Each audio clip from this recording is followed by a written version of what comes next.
everyone, and welcome to Action RPG Build Guide Edition. Today, I am ready to drop on you my updated Sentinel that incorporates the new skill, Javelin. Now, like always, everything is timestamped in the description below if you need to bounce around. We're going to look at training dummy damage, we're going to look at gameplay, skills, passives, gear, and of course, break down the character sheet. Let's not waste any time and jump right into this. Starting off at the training dummy. Now the skills I'm going to be using are Lunge, Javelin, Sigils of Hope, Holy Aura, and Smite. And when all your little goodies are all on, Smite's tooltip will show 74180. Very, very strong skill, and it's going to be going off a lot, okay? Lunge, when you use Lunge, will trigger as many as 3 smites. You will manually control Smite, and the Javelin unfortunately doesn't show it on the training dummy, but any enemy inside your battle standard will get hit with Smite as well. So it's just raining down smites everywhere. But this skill is really focused around battle standard from Javelin, okay? We'll get more into that. Now, let's go to gameplay. And we're off.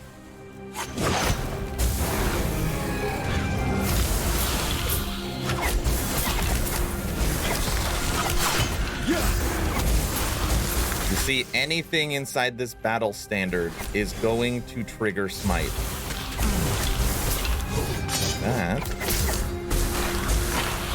Ready? Watch, I'll show it. Automatically, anything inside.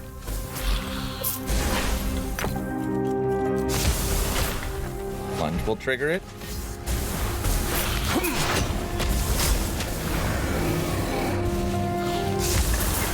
Play faster.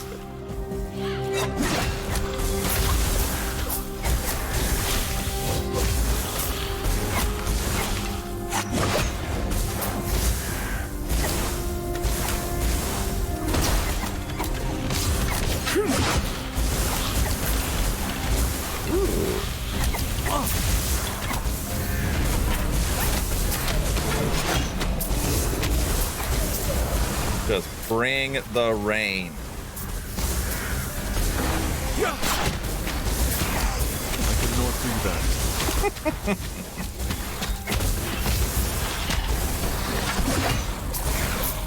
Come and get me.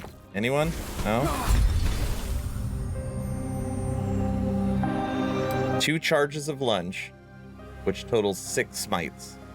Battle standard that lasts almost until it resets, which is causing Smite, and you are bringing Smite. Very strong. Very strong. Now you might be thinking, Aaron, is the build really that good against single target? Let's find out by fighting the Shade of Oribus. See how we do. I are bound by the same chains, Judah. Distraction. Nothing will remain. I cannot do that. I cannot do that.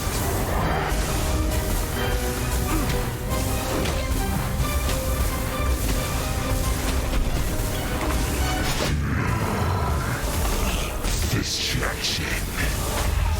Nothing will remain. This means nothing. The enemy will come. Good night. Let me show you how to recreate this build. Let's break down the skills, starting with the newcomer, Javelin. I will give you 1 second to screenshot it. Moving on.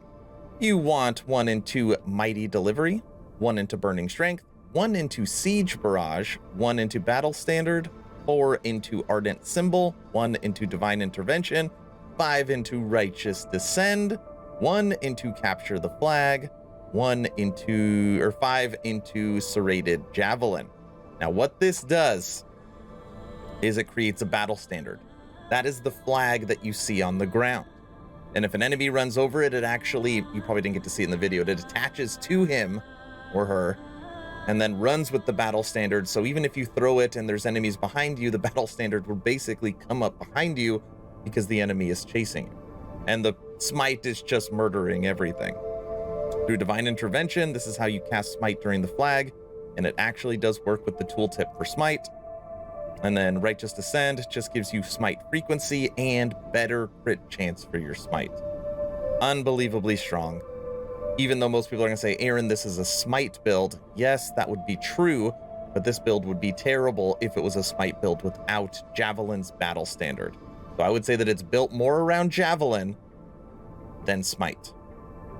Okay. Smite. Give you 1 second to screenshot it. Moving on. You want 2 into Blinding Flash, 5 into Sacrifice, 4 into Atonement, 5 into Conviction, and 4 into Deep Impact. Now, every single time you cast Smite, you are sacrificing a little bit of your life. And through Atonement, you kind of stop how much life they take. But if you feel like you're dying from casting too many smites, you can just inverse these points. You could put 4 into Sacrifice, which will hit your damage, but then you'll have 5 into Atonement, which means the Sacrifice Dana cost will be nothing. So for me, I don't even notice it, so I'd rather take the extra damage. Holy Symbol. Give you a second to screenshot it. Moving on. Go up first, this way. 3 into Rise Devotion, 2 into Rise Fury, 5 into Burning Blows, 2 into Fanaticism, 4 into True Strike, 3 into Extreme Zeal, and then that 1 pesky extra point you have, go down here and put it into Shelter from the Storm. Staple skill. I use it almost the exact same way every single time. Same with Sigils of Hope. Give you a second to screenshot it. Moving on, go left first.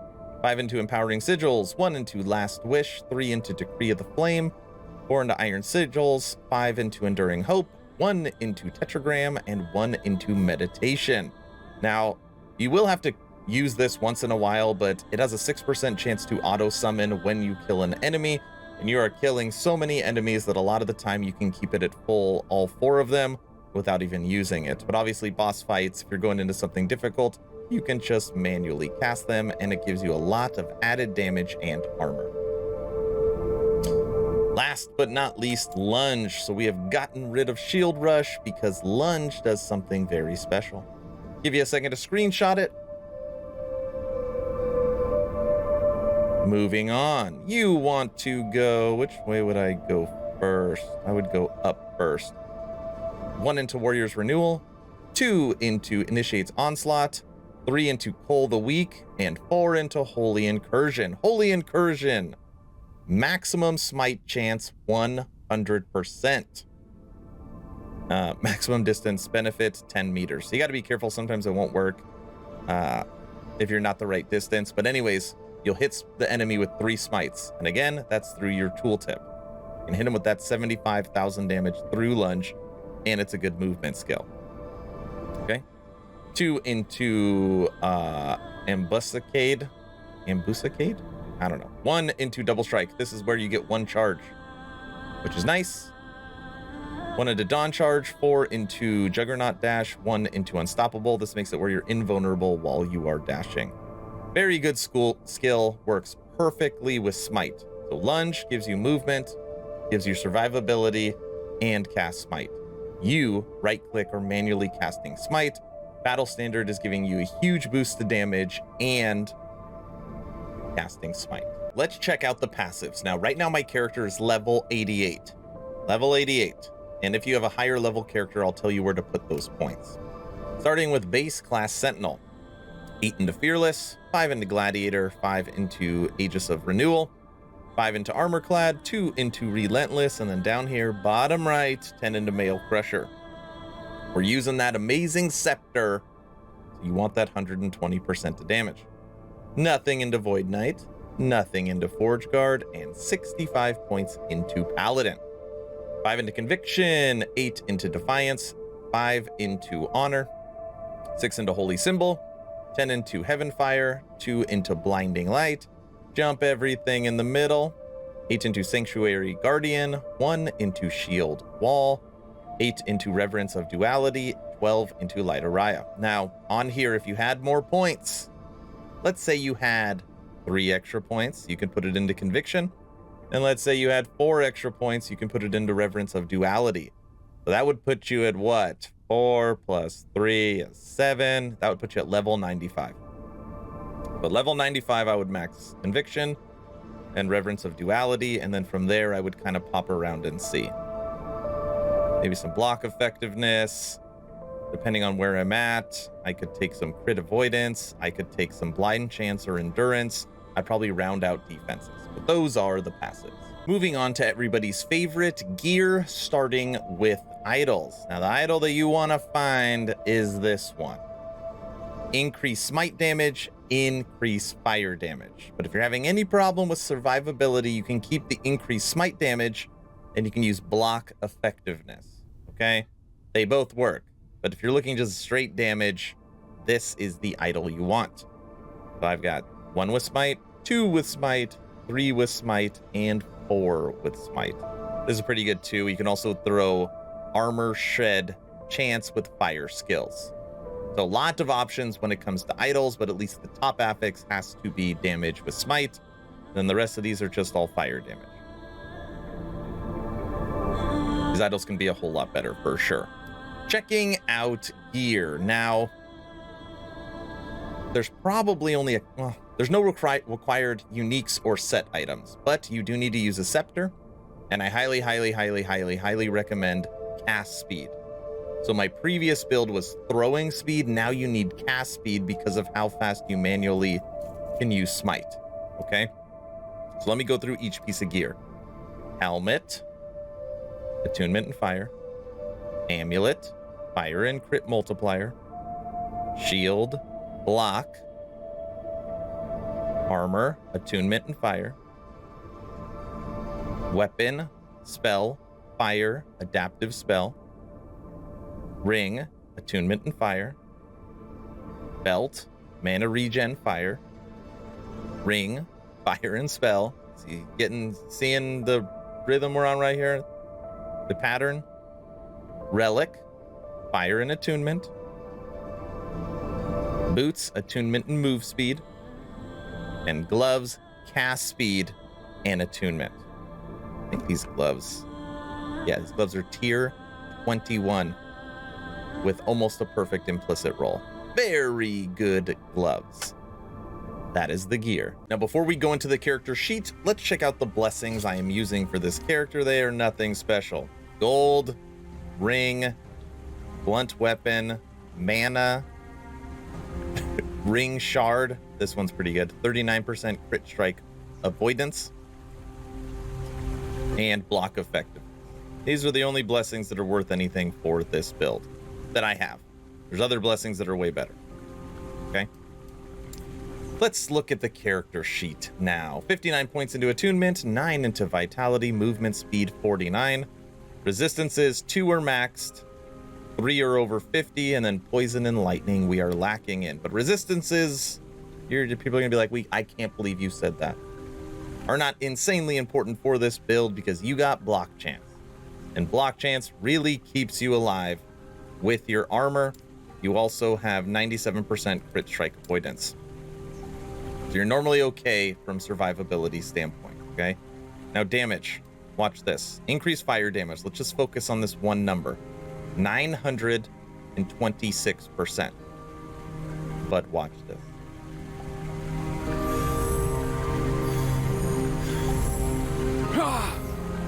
Fire damage, 1,046%. Oh, but you thought we were done? No.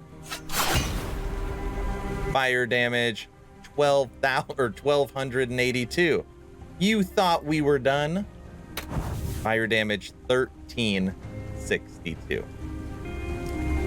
So when you have all your little goodies on, that is why this build is so strong. Smite hits a singular target. So when you're lunging, when your battle standard is up, when you are manually casting Smite, it is just bringing the rain over and over and over again. 1,360% to fire damage. All right, everyone, that's the build guide. What do you think of my new Javelin Smiter? Is there anything I'm missing? Is there anything I can do to push this build even farther? Let me know in the comment section below. I'm sure you've heard by now that I have officially started a Twitch. And this build we actually created from scratch on Twitch.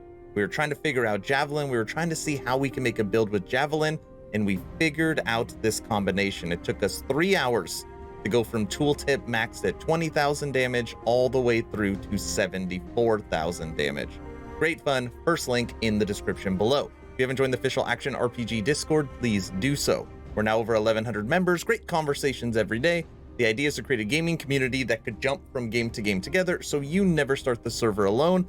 Link for that Discord is also in the description. I forgot to mention too that the advanced loot filter for this character is also in the description. Hopefully you're entertained or at least learned something. Aaron, out.